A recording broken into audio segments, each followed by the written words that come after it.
Y bueno, como sabemos, nuestro artículo se trató acerca de encontrar niveles de cobre en muestras biológicas que fue el pelos, suero y entre otras. Y como sabemos, el cobre es un oligoelemento, que son elementos químicos esenciales, bueno, minerales, que el cuerpo necesita. Pero estos oligoelementos tienen que ser menores del 0,1%. El cuerpo necesita en cantidades pequeñas.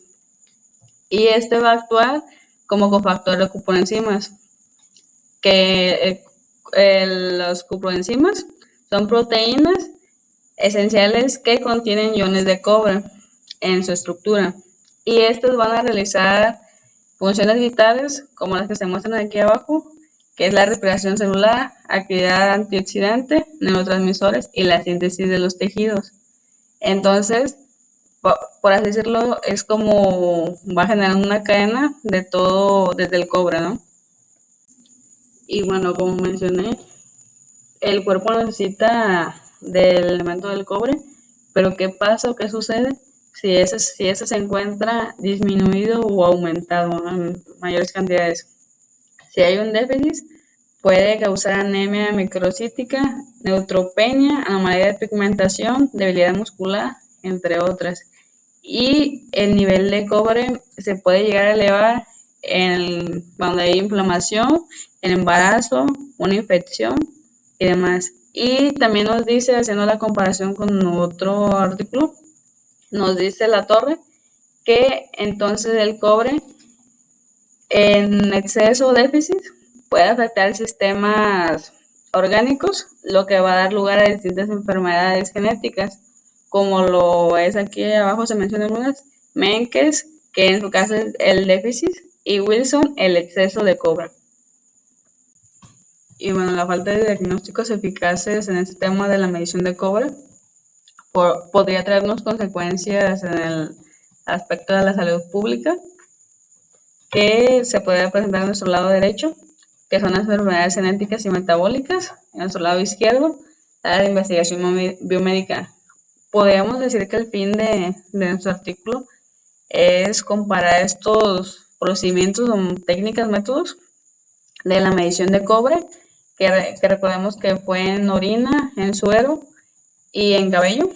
Entonces vamos a realizar la medición de cobre en estos especímenes biológicos y vamos a ver cuál técnica, vaya, nos permite que tengamos una mayor calidad y precisión en nuestros resultados.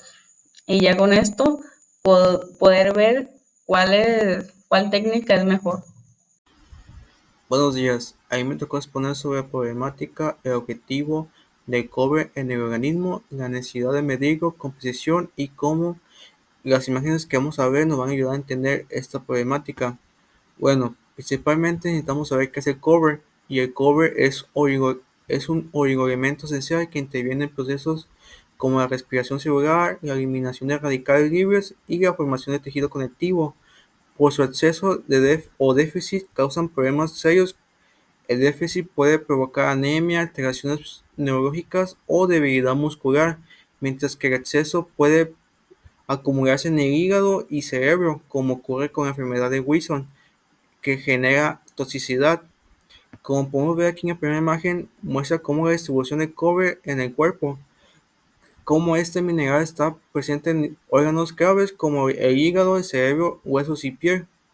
Por esa razón, el documento plantea como objetivo recomendar métodos analíticos fiables para medir cobre en distintas muestras biológicas, como el suero, la orina, hígado y pelo, que esto permite diagnosticar enfermedades o monitorear tratamientos y garantizar que los resultados sean confiables. Los principales indicadores que se esperan obtener con estas mediciones son las concentraciones de cobre en el suero, la excreción de cobre en orina de 24 horas, el contenido de cobre en hígado, que es clave en casos de acumulación, el análisis en pelo, aunque requiere técnicas cuidadosas para evitar la contaminación, y la medición de las fracciones de cobre ligado y no ligado a la ceroplasmina, que son fundamentales para diferenciar condiciones normales y patológicas. Como podemos ver aquí en la segunda imagen, se muestra La manipulación de una muestra de orina, que representa uno de los procedimientos más comunes para evaluar el cobre. La medición de orina de 24 horas es muy útil en el diagnóstico de la enfermedad de Wilson. A mí me tocó hablar sobre el proceso o procedimiento de la toma de la muestra, ¿no?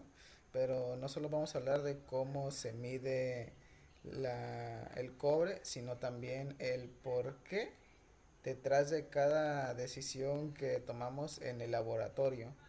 Veremos también cómo la concentración esperada del analito y las limitaciones de los métodos nos llevan a elegir una muestra u otra para garantizar el diagnóstico confiable.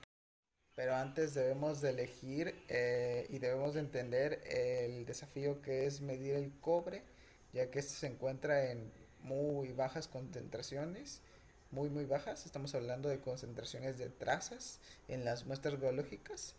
Y en segundo, porque es un metal uniquitario, es decir, que está por todas partes y en el polvo, en el agua, incluso en lixi- lixiviares, desde tubos de las muestras o las agujas. La primera gran decisión que debemos de tomar es que elegir la muestra correcta. Esto depende directamente de la pregunta clínica, que en este caso es la determinación de cobre.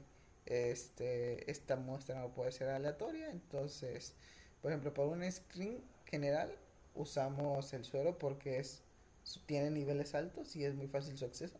Para diagnosticar el Wilson necesitamos medir el cobre libre no unido a proteínas. Y para la orina de 24 horas es clave a pesar de sus niveles bajísimos. Y para una conformación definitiva recurrimos a la biopsia áptica, donde Wilson y los niveles se disparan.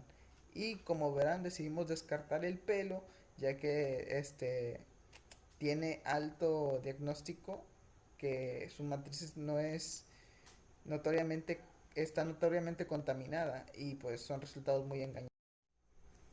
Para el suero donde los niveles son muy altos, un método sensible y rápido como el FAS es más que suficiente y su límite de detección es muy por debajo de lo normal en suero, pero para la orina son 20 veces más bajas. El FAS no sirve y su límite de detección es mucho más bajo, más alto que lo que debemos de medir. Aquí nos vemos obligados a usar otro método, que en este caso sería el ETAS, que puede detectar esas cantidades mínimas. En esta parte se analizará lo que son las etapas del método analítico para la determinación de cobre en muestras biológicas. En este artículo pude clasificar 6 etapas del método analítico, las cuales son la observación del problema, identificación de variables, formulación de hipótesis, la recolección de los datos, el análisis de los resultados y las conclusiones que se obtuvieron a partir de los resultados obtenidos. Para el primer punto, el cual es la observación del problema, puedo describir en esta diapositiva que se pueden seleccionar 2 puntos importantes. El primero, la observación del problema. El primer punto sería que el cobre es un oligoelemento esencial, pero su exceso o deficiencia puede afectar de una manera muy significativa la biología de una persona, pudiendo causar varias enfermedades muy graves como lo son la enfermedad de Wilson o la enfermedad de Menkes. Estas enfermedades afectan principalmente por deficiencia del cobre en el intestino, en el riñón, en el cerebro, en el pelo y la piel, incluso en los huesos, principalmente por el síndrome de Menkes, donde el cobre no se sintetiza de manera adecuada, o la enfermedad de Wilson, que esta es por la deficiencia y a veces también por el exceso de cobre en la gestación. En estos se afecta el riñón, el hígado, los huesos, incluso las células causando hemólisis. También puede ser daños al sistema nervioso central. En los ojos principalmente se forma algo llamado como el anillo de Keynes o algo así, y este afecta la visión. También los laboratorios clínicos juegan un papel clave en los diagnósticos y seguimiento de estas condiciones, ya que son los principales en poder detectar la enfermedad y poder tratarla. Continuando con el primer punto, las etapas del método analítico puede determinar un proceso hipotético en el cual la determinación del cobre se puede identificar en los siguientes tres puntos. El primero, el de identificar los síntomas clínicos relacionados con las alteraciones del cobre. El segundo punto sería recoger antecedentes médicos y nutricionales del paciente. Y tercero, determinar la necesidad de medir cobre en matrices como suero, orina, pelo o incluso tejido del cuerpo. Esos tres principales puntos los tengo de resultados, ya que son los principales puntos que se toman en cuenta al momento de determinar ciertos factores, en este caso el cobre. Entonces, se necesita identificar los síntomas clínicos relacionados con las alteraciones del cobre, como antes lo mencioné, ya que no todas las enfermedades corresponden a solamente las alteraciones del cobre. Por eso se recogen los antecedentes médicos y nutricionales del paciente. A veces se toman las muestras o incluso solamente se llegan a tomar muestras tanto de suero y de orina para hacerlas un poco más factibles.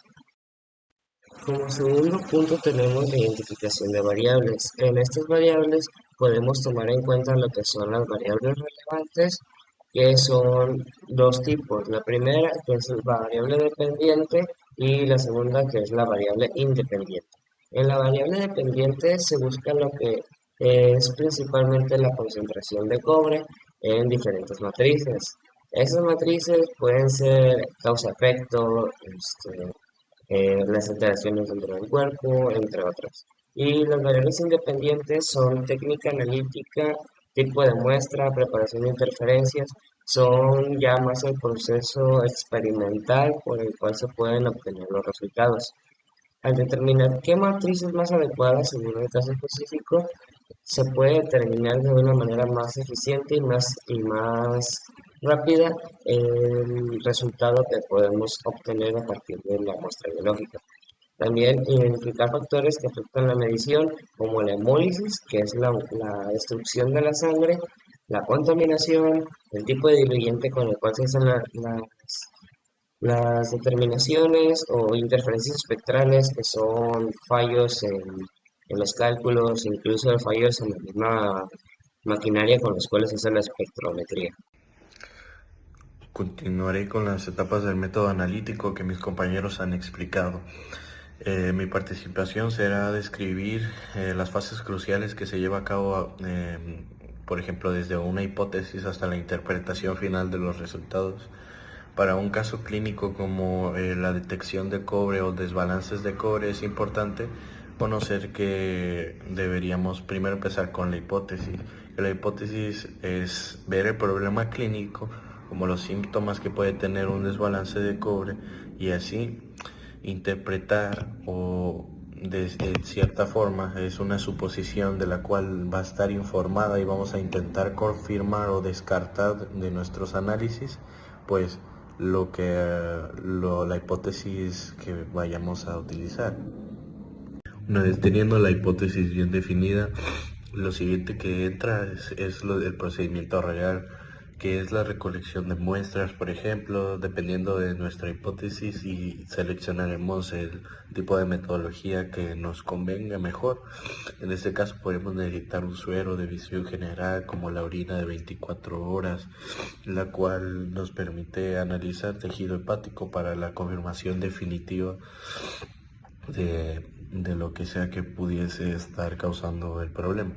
En fin, la aplicación de la técnica adecuada analítica, en este caso que sería la FAS, que es la absorción atómica. También está la ETAS, en métodos más avanzados y más sensibles, que es la ICP-MS, que es la selección, dependerá de la precisión que necesitemos y pues la concentración que esperamos encontrar. Para la evaluación de los resultados hay que comparar los valores de referencia que haya tenido nuestro paciente.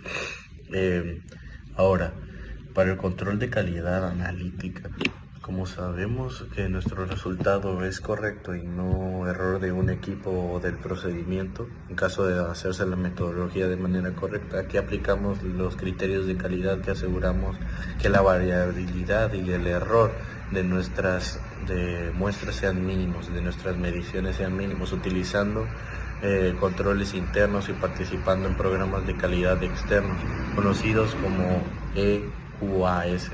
Esto garantiza que nuestros datos son confiables, así como la identificación de errores o, patrones clínicos que finalmente no miramos en un solo resultado de forma aislada, buscamos patrones. El cobre de suero está bajo o que la orina está alta, la seroplasmina está baja. De la combinación de estos resultados es lo que nos permite identificar un patrón clínico que apunta a la enfermedad específica. Y por supuesto la etapa de interpretación, que es confirmar o rechazar nuestra hipótesis inicial. Con los datos validados en mano podemos decir que con alto grado de certeza si nuestra suposición era correcta, o determinar el estado del paciente. Concluimos si el paciente sufre una patología como Wilson o Menkes, o si tiene deficiencia en un exceso de cobre por otras causas, generar también un informe clínico. Estos hallazgos se documentan en un informe claro y preciso que se entrega al médico tratante, y proponer los siguientes pasos. El informe, un resultado, si no puede incluir recomendaciones como sugerir un tratamiento específico, la necesidad de un seguimiento periódico para monitorear la condición del paciente, también debería. Finalmente también evaluamos la utilidad de la técnica que se emplea nos ayuda a mejorar los procesos de los futuros análisis, y pues con esto se cierra el ciclo del método analítico, demostrando como un proceso de laboratorio riguroso que es fundamental para el diagnóstico y el cuidado para la salud.